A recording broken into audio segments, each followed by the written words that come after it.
To refurbish or not to refurbish is what we're going to talk about in this video segment. There is no easy answer to that question. There are pros and cons on both sides, right? Generally speaking, if you refurbish something, you can have a higher recovery rate. You can sell it for more in the secondary marketplace. However, refurbishing those items comes with a pretty high cost tag, pretty high price tag. So the question is does the extra recovery on the sales end justify the extra expense on the other end? And there's no easy answer to that question, right? It all depends on your business model, the items you're selling, how much you're selling of them, how much it would cost to refurbish them. It's a difficult question to answer. There will be situations where a refurbishment program makes perfect sense, right? It pencils out. Financially, you will see a gain if you refurbish. But I've seen a lot of companies that have refurbishment programs where the net result is a greater financial loss than if they would simply send it to liquidation. To try to give you some tools or some help in trying to determine whether a refurbishment program would work for your business model and your products, let's go through some simple exercises that would help give you an idea as to whether it would be worth your while. Now, before we get started with this little demonstration, let me just say that the figures presented here are only presented to demonstrate a principle. We're trying to give you the tools necessary to determine whether or not a refurbishment program works for you. The numbers that we're using here are not founded in anybody's reality, right? So I understand that we're going to be going over numbers, and you may be inclined to say, well, that's not real. Well, you're right. The numbers aren't real, but the principle behind them is. And it's the principle that you can use to determine whether or not a refurbishment program works for you. So let's just assume that we have a $200 item, right? An item that you sell for $200. And your cost for that item, the cost of goods for that item, including your shipping and the labor to get it off the truck, is $100. So you have a $100 cost of goods. When you sell the item, there's a $15 cost for shipping and labor and packaging. When your customer receives that item and decides that they want to return it, it's slightly less because you don't have to pay for the packaging again. You're just paying for the shipping and then the labor to get it off the truck to receive it when it comes back to you. And then let's just to say that you have given yourself a budget of $30 to refurbish each one of these items as they come back. When you finish refurbishing the item, you're going to sell it again, which means you're going to pay for the shipping costs again to send it back out to the customer, giving you a total cost for that item of $172. Now, refurbished items you don't sell at full retail, otherwise there's no incentive for your customers to buy refurbished. So let's say that you sell that item at the reduced price of $160.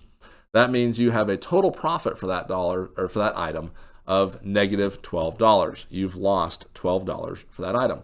Now that does assume that the item is not returned again, right? Which they will be. Even if you have a very good refurbishment program that produces a very high quality product, you're still going to have a return rate that's comparable to the return rate you get from new items. So your total loss is actually going to be a little more than $12. But that's a rabbit hole we're not going to go down for this particular demonstration. We're just going to assume you have a $12 loss for this item. Now, this might lead you to say, okay, I'm not going to refurbish, right? Because every time I refurbish, I lose $12. Well, hang on for a second. Let's look at the alternative. Let's say that you take that same item that you've sold for $200, in which you have a cost of goods of $100. You sell it, you ship it. There's the $15 charge for that. But instead of coming back to you, you determine to send that directly to a liquidation company, right? So let's say there's a liquidation company who, like us, has a third-party return center option, meaning the returns, instead of coming to you, go directly to that liquidator. Your return is even less than, because you're not even paying for the labor to receive it, you're really only paying shipping costs, which gives you a total cost of item for the item of $123.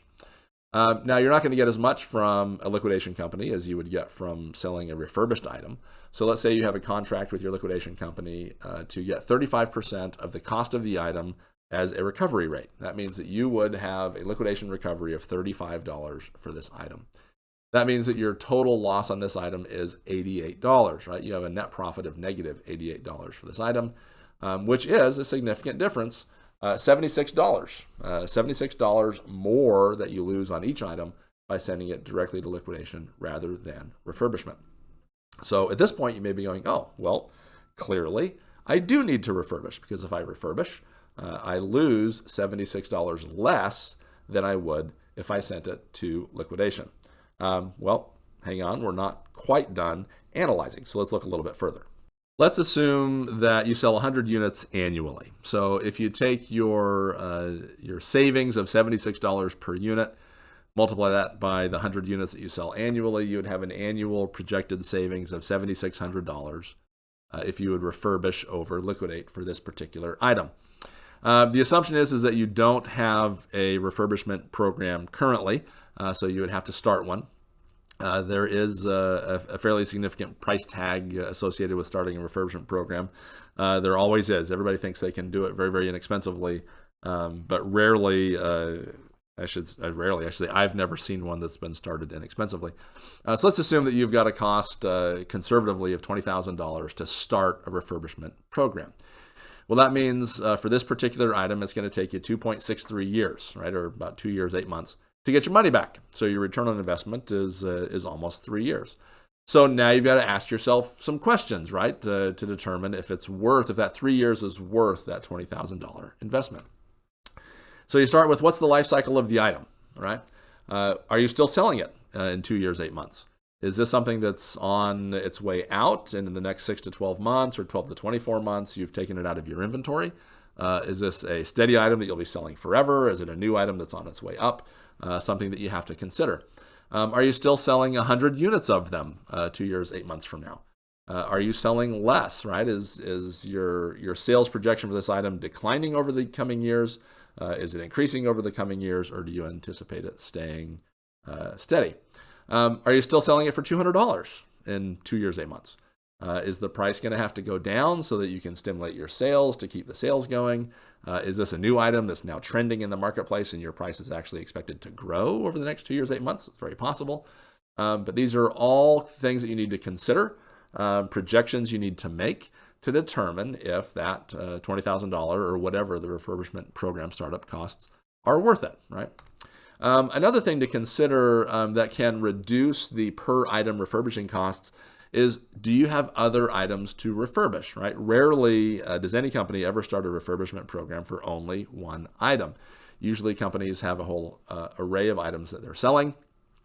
And if you can get more than one item into your refurbishment program, then you can change that return on investment, right? So let's say instead of only refurbishing one item, you're refurbishing 8 items. And you've gone now from a projected volume of 100 units annually to a projected volume of 1,000 units annually. Well, assuming all the other numbers are similar, you've got an annual savings now of $76,000 instead of $7,600, which means you get your refurbishment program startup costs back in about 3.16 months, right? Your return on investment is much, much shorter. Which would be a very strong argument for starting a refurbishment program, right? So the question, does it pencil out? Well, in this particular scenario, it just might. Now let's consider what the price of the item, what impact the price of the item has on whether or not you start a refurbishment program. So let's change the sales price for that item to $100 and see what impact that has on our numbers.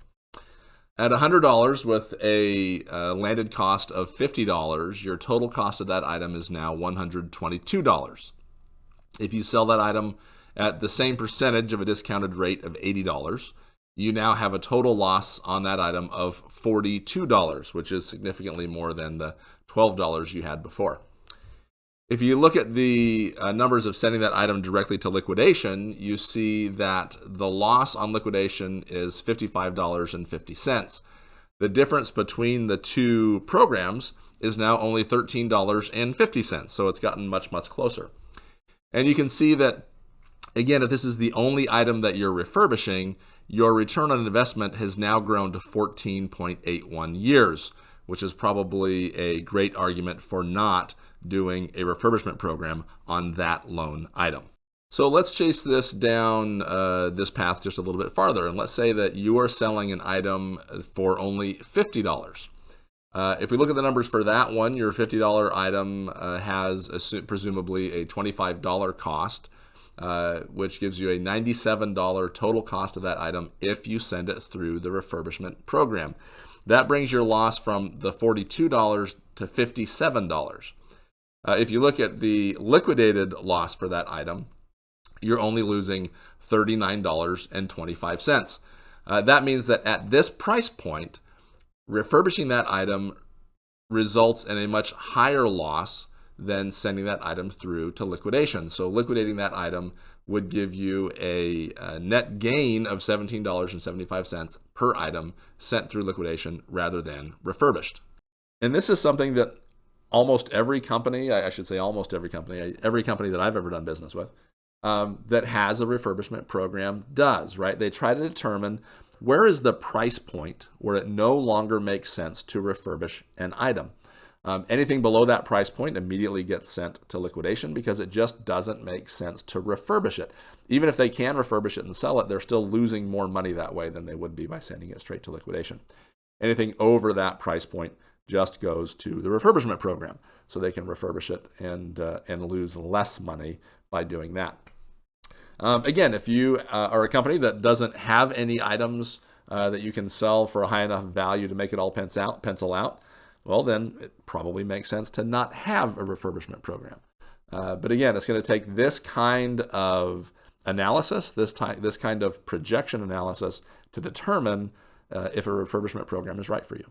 So as you can see, the answer to the question, should I refurbish, is a difficult one, right? It's really only answered by you after a very deep dive into your business model and trying to figure out projections before you can answer that question.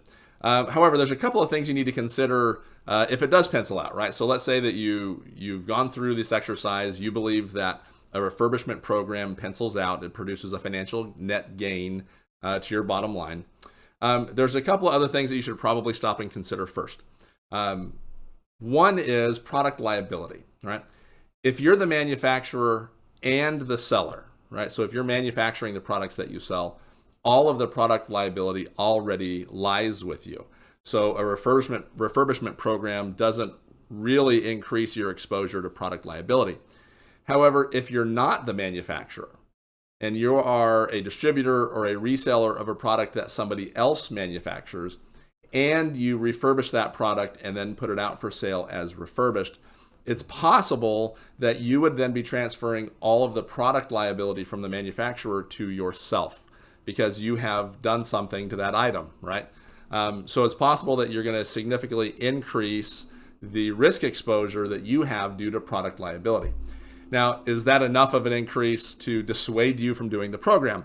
I don't know. It depends on the product, and it depends on the potential that product has for resulting in harm or lawsuits. Something I would encourage you to speak to legal counsel about before you make a decision on that one. Another thing you got to think about is the impact that selling refurbished items will have on your forward sales channels. Are you going to see a significant drop in the sales of your new items because people are buying refurbished items? A refurbishment program may pencil out and you're going to do all the numbers and you go, oh, well, it makes sense financially to refurbish this. But if you don't take into account the impact that that program can have on the forward sales or on the sales of your new items, you might miss a significant variable that would actually cause the refurbishment program to result in a net loss rather than a net gain. So even after going through all of those calculations and deciding whether or not it pencils out, you still have to stop and think about a few other things that might impact that decision. Some consequences, you might call them unintended consequences, that can come as a result of it, that might dissuade you from implementing a refurbishment program. However, like I said at the very beginning, you may go through all of this, you may consider all of those things, and a refurbishment program may still work out for you. But again, that's a decision that everybody's going to have to make on their own.